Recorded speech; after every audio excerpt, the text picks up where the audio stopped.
Est-ce que tu es éco-délégué?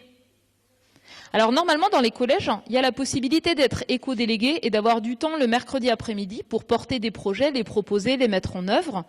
Et ça permet de le faire en n'étant pas seul, mais en étant avec un groupe qui s'investit. Après, donc, il y a des cadres justement pour les éco-délégués, souvent à l'échelle des rectorats, où ils peuvent échanger d'un établissement à l'autre. Et donc du coup, repérer des projets et puis susciter un peu d'envie d'agir ou d'entraînement de la part des directeurs d'établissement. Et moi, j'ai vu pas mal de projets où ça a bien fonctionné, qui sont vraiment chouettes, où il y a des élèves qui ont travaillé sur des projets. Alors souvent, par exemple, la végétalisation des cours, ou bien l'alimentation, les déchets, la seconde vie des objets, ou le bilan énergétique ou carbone d'un collège.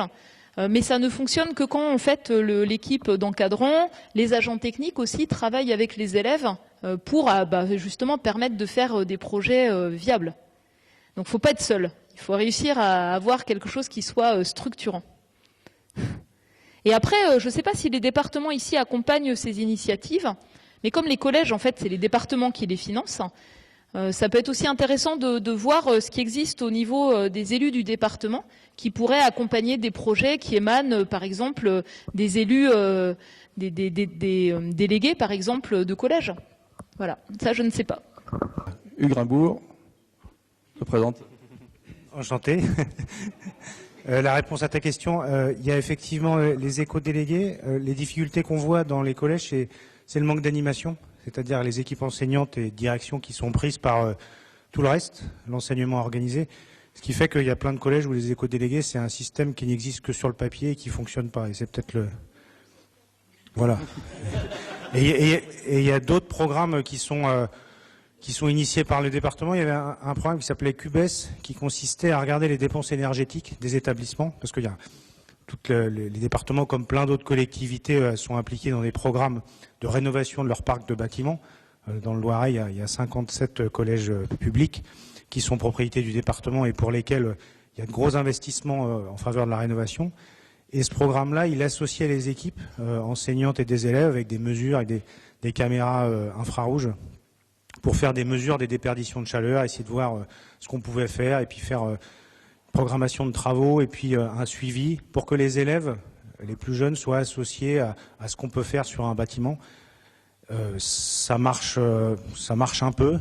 Et encore une fois, les difficultés, c'est le temps des équipes enseignantes pour s'occuper de ce genre de programme-là.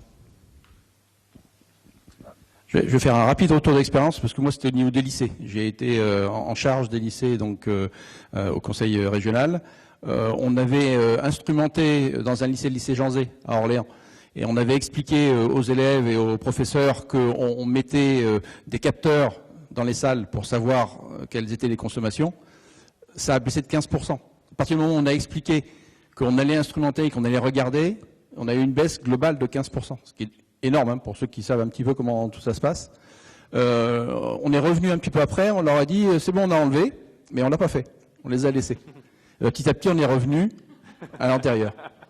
Et donc ça montre l'importance qu'il y a de l'engagement. Il y a évidemment celui de la collectivité qui doit faire les travaux, mais il y a aussi celui des utilisateurs, utilisatrices, les élèves, les professeurs. Et donc ça, c'est un vrai travail de fond qui est mené.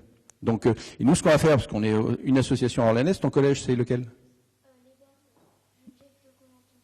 D'accord. Eh bien, écoute, ce qu'on va faire, c'est qu'on va en discuter là après la réunion, mais notre rôle, c'est aussi d'aider. Et donc, on va t'aider parce qu'on peut aussi, nous, avec les expériences qu'on a les uns et les autres, on peut te filer un coup de main pour que tu puisses faire quelque chose dans ton collège. D'accord?